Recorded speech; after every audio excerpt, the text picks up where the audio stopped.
রাতে দুষ্কৃতীদের গাছ কাটার চেষ্টা বাজেয়াপ্ত করল বন দপ্তর। দক্ষিণ দিনাজপুরের তপন ব্লকের দীপখন্ডা গ্রাম পঞ্চায়েতে রাতে গাছ কাটাকে কেন্দ্র করে চাঞ্চল্য ছড়ালো। অভিযোগ, অন্ধকারে কয়েকজন দুষ্কৃতী রাস্তার ধারে লাগানো একাধিক গাছ কেটে ফেলার অভিযোগ। স্থানীয় সূত্রে জানা যায়, গতকাল গভীর রাতে প্রায় 4-5 জনের একটি দল এসে গাছ কেটে ফেলতে শুরু করে। তবে এলাকার বাসিন্দারা বিষয়টি টের পেয়ে এগিয়ে আসতেই দুষ্কৃতীরা কাটা গাছের অংশ ফেলে পালিয়ে যায়।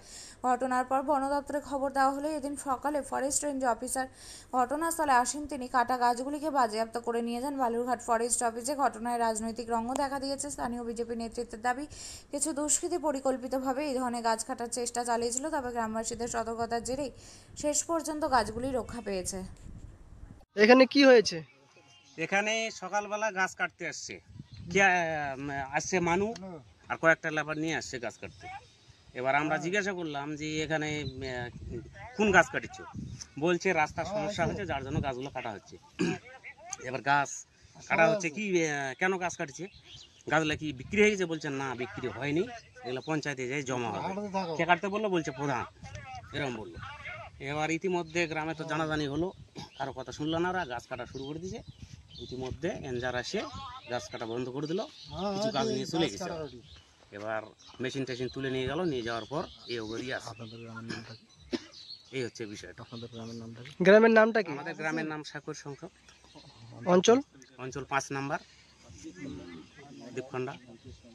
তাহলে এখন বন্ধ আছে বর্তমানে না? এখন বর্তমান বন্ধ আছে। অফিসার আসে। কয়টা গাছ কাটছে? গাছ কাটছে 2টা। তিনটা কাটছে না, 2টা। গাছগুলো কোথায় নিয়ে গেছে? গাছ কোথায় নিয়ে গেছে সেটা আমরা জানি না, কিন্তু বলছিল যে পঞ্চায়েতে যে জমা হবে, গাছ ওখানে থাকবে। এই হচ্ছে ব্যাপার। দীপখন্ডা অঞ্চলের সাকইত বলে একটা গ্রাম, সেই গ্রামে রাস্তার পাশে আর বড় বড় গাছ কাটা হয়েছে। দুটো গাছ নিয়ে আনুমানিক 60-70 হাজার টাকা বিক্রি হবে এরকম গাছ। সব থেকে বড় বিষয়, এখন আর অরণ্য সপ্তাহ চলছে কিছুদিন ধরে, এখন তো বৃক্ষ কাটার কোনো পারমিশনও নেই, তারপরেও গাছ কাটা হচ্ছে। তো নিশ্চিতভাবে এই গাছ কাটার পিছনে তৃণমূল কংগ্রেসের তার যুক্ত আছে। প্রধান বলছে আমি জানি না, এটা হতে পারে না যে এত বড় গাছ আর কাটতেছে রাস্তার পাশে আর লোক জানে না, এটা হতে পারে না।